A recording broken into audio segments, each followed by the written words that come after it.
Eu estudei muito Nicolas Flamel, eu sempre fui muito um fã desse cara. E Nicolas Flamel, ele é um alquimista e é da mesma época do tarot. Eu não tinha sacado isso. E quando eu comecei a ler os seus tratados de alquimia, eu comecei a ver que tinha uma coisa que me lembrava uma história. Dizia, engraçado, eu já conheço a história desse tratado de alquimia. Primeiro porque, por exemplo, o Nicolas Flamel, ele fala muito do pai e da mãe. No tarô alquímico, no tarô de Marcélia também, você tem o sol e a lua, pai e mãe. Você tem o rei e a rainha, pai e mãe. Aí você tem o papa e a papisa, pai e mãe. Aí você tem os amantes, pai e mãe.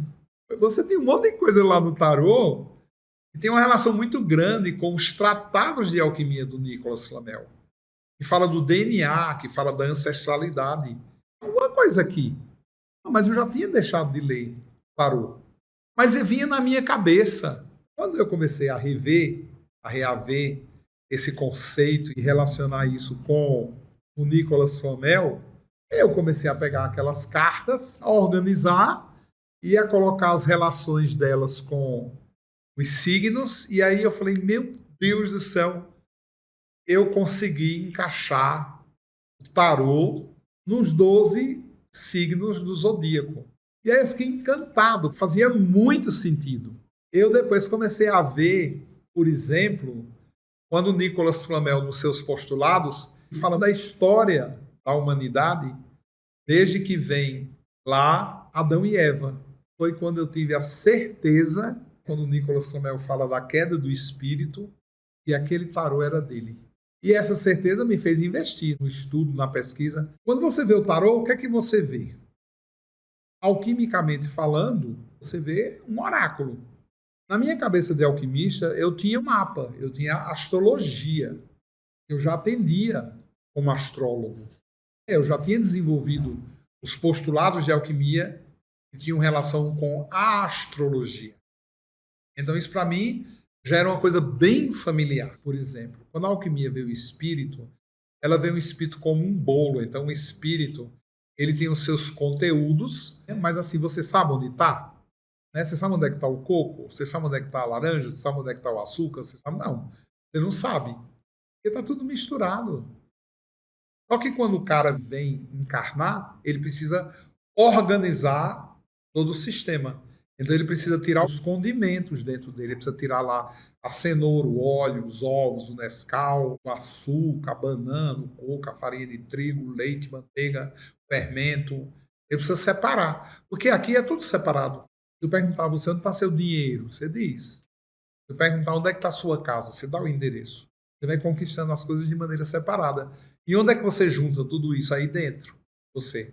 Aqui você tem que mostrar os seus temperos, aqui você tem que mostrar os seus temperamentos. Então, como é que se constrói? Então, você tem o universo todo à sua disposição, e é o universo onde você vai encarnar.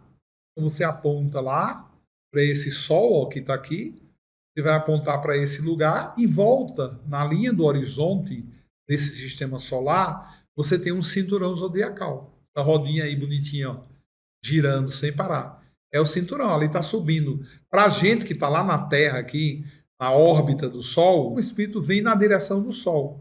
Então ele é uma massa, e no momento que ele entra nesse túnel, que é circundado aí pelo cinturão zodiacal, ele vai começar a sofrer dessa força gravitacional. Então, onde está o herói? Onde está o arquétipo do herói dentro do espírito? Ninguém sabe, é como o bolo. É onde está todas as experiências que o espírito viveu com dinheiro, com grana. Não sabe também, porque está misturado, está num bolo. Quando você diz, esse espírito ele teve 300 mil casamentos, e aí, mas aonde está? Dá para saber aí, nessa massa aqui, azulada? Não, não dá. Aí, ó, ele entrou nesse túnel aí, ele vai o quê? Sofrendo a força gravitacional do sistema solar e do cinturão zodiacal. E o que é que vai ocorrer aí? Vai ocorrer que, num dado momento, ele trafegando nesse túnel, sofrendo a ação desses arquétipos que giram aí em torno dele, gira aí o cinturão zodiacal, vai tirando dele o conteúdo. Então, Áries tira o quê? O conteúdo do guerreiro. Então, pronto, lá no espírito, se você olhar, você já vê lá, ó. Se eu perguntar a esse espírito aqui, onde é que está o seu dinheiro, eu não sei, mas se eu perguntar para ele, onde está gravado nessa memória espiritual todas as lutas que você lutou ao longo de todas as suas vidas? Eu já sei, ó, tá lá. Porque a força gravitacional de Ares puxou o assunto para algum lugar. E a mesma coisa vai acontecer com as outras gravidades. Então você vê aí que essa bola ela se desestruturou. Então aí, Libra, por exemplo, o signo de Libra, no zodíaco, ele é oposto a Áries. A força gravitacional dele vai chupar o conteúdo que tem relação com as suas sociedades, associações, relacionamentos, casamentos. Então, por exemplo, se esse espírito perguntar assim para ele, onde está a tua família? Ele não sabe, está no bolo ainda. E se eu perguntar para ele, ó, você lembra aonde está, na sua geografia, o seu guerreiro e os seus relacionamentos e os seus casamentos e as pessoas com quem você se associou em todas as suas vidas, ele sabe. Porque já está aqui, ó. A partir de agora, essa massa de energia pura ela vai diminuindo e aí o zodíaco vai, por força gravitacional, organizando o espírito em arquétipos. De repente, você quando vai olhando, você já vai vendo todos os condimentos daquele bolo. Ele já não é mais um bolo, ele é uma mesa repleta de condimentos. O primeiro condimento que surge é o condimento de Áries, o guerreiro ali, ó. Depois o touro, o dinheiro. Gêmeos é todos os livros que ele leu, a biblioteca toda. Ó, a Câncer aqui, que é a família. Aqui a sua personalidade. É claro que tudo isso aqui de todas as vidas que ele viveu. Aqui você tem os trabalhos, a organização, a disciplina. Aqui você tem os casamentos, as associações. Ali você tem a capacidade que ele tinha de se transformar. Os starts, para dar o salto da transformação. Depois ali, ó, o Sagitário traz todos os seus ideais. Capricórnio, que é a missão, o propósito. Aquário lá, ó, no cantinho. E aí depois Peixes. Se fecha esse ciclo e agora o espírito, ele não é mais energia pura. E aí se aproxima do Sol, um resíduo que fica, ele organiza aquilo que a gente chama na alquimia a sua primeira aura, que vai do vermelho até o violeta. E depois a terceira etapa do processo encarnatório, que é buscar o corpo. Ele encontra na matriz. Pronto. Então, uma pessoa que tem uma capacidade de ver aura, um sensitivo, quando ele olha para um homem, para uma mulher, ele vê assim, ó, ele vê a aura, vê vermelho ao violeta, ele vê os chakras, e ele vê esse corpo também que está ao redor dessa aura, que é um corpo mais sutil. E essa sutileza é a sutileza espiritual. Então, por exemplo, quando a gente faz um mapa astrológico, nada mais é do que aí dentro a aura e o que são as casas astrológicas? São o oitavo corpo, o corpo celeste, os arquétipos espirituais que foram separados dentro do processo encarnatório. Então, tudo isso eu aprendi com quem? Nicolas Flamel. Tudo isso eu aprendi com quem? Com os alquimistas. Essa foi a grande aula que eles deram para mim. Essa coisa é uma coisa comum, todo mundo carrega. A gente faz isso em consultório. Eu elaboro fórmulas em cima dos mapas. Eu tenho essa experiência já há muitos anos. E aí eu comecei a perceber que eu já tinha visto isso antes. Só que eu vi num padrão mais linear. Isso aí era uma coisa redonda. E aí foi quando eu percebi o quê?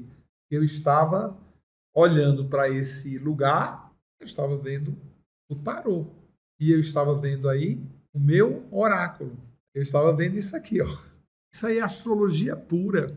Tem uma relação muito grande com as cartas. E aí eu desenhei esse oráculo para fazer uma coisa assim mais de estudo, escrevendo essa história num livro. Fiz os primeiros rabiscos.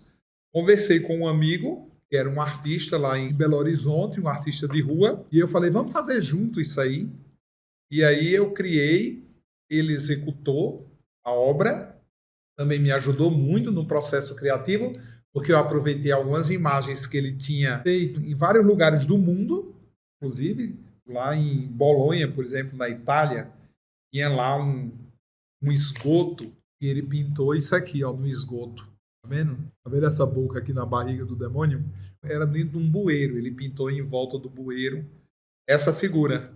E eu falei, meu, isso aí é a barriga do meu cão. Então, isso aqui também tem uma participação muito grande desse artista, né? Que é o DMS. Eu cito ele aqui, ó, na capa. Ele está citado aqui dentro como autor também da arte dessa obra. E aí eu comecei a adaptar tarô. E aí criei o oráculo e comecei a usar esse oráculo como um guia quando a gente vê um mapa astrológico. Tem muita informação no mapa, muita. Então o mapa, ele não só tem essa informação, que seria essa informação mais rasteira, né? Que você olha aquela coisa e blá, blá, acabou. Não. Ali você pode ter um monte de coisa na relação com a saúde, você tem os arquétipos. E para a gente, por exemplo, que vive a alquimia, um mapa também pode estar mostrando áreas do corpo. Então você tem a parte superior do mapa, está mostrando aqui a cabeça, né? A altura aqui dessas casas que são a casa correspondente a... Aqui é a casa 10, né? Aqui é a casa 11 e a casa 9, ó, 9, 10, 11. Você tem o quê? Você tem a região dos olhos, né? O seu olhar está aí. Aqui você tem a casa 12, a casa 8, aqui você tem a casa 1, a casa 7. Então, você tem também aí no mapa astrológico a relação com os chakras. Então, uma coisa muito legal quando a gente joga o tarô é que a gente pode fazer uma grande viagem com esse oráculo. E uma coisa maravilhosa, porque o oráculo, ele traz muitas sessões, né? Porque o oráculo fala das nossas lutas, fala dos nossos dinheiros, das nossas posses, do nosso querer. Eu quero isso para mim, eu quero comprar isso, eu quero aquilo. Por aí vai. Fala muito do nosso conhecimento, a nossa capacidade de deduzir, a nossa capacidade de observar no nível inteligência, a nossa inteligência emocional. Fala da capacidade de lidar com a família, que é a nossa base, os nossos pés, nosso chão, da nossa personalidade.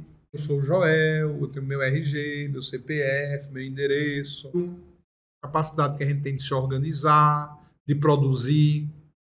Fala do casamento, dos relacionamentos,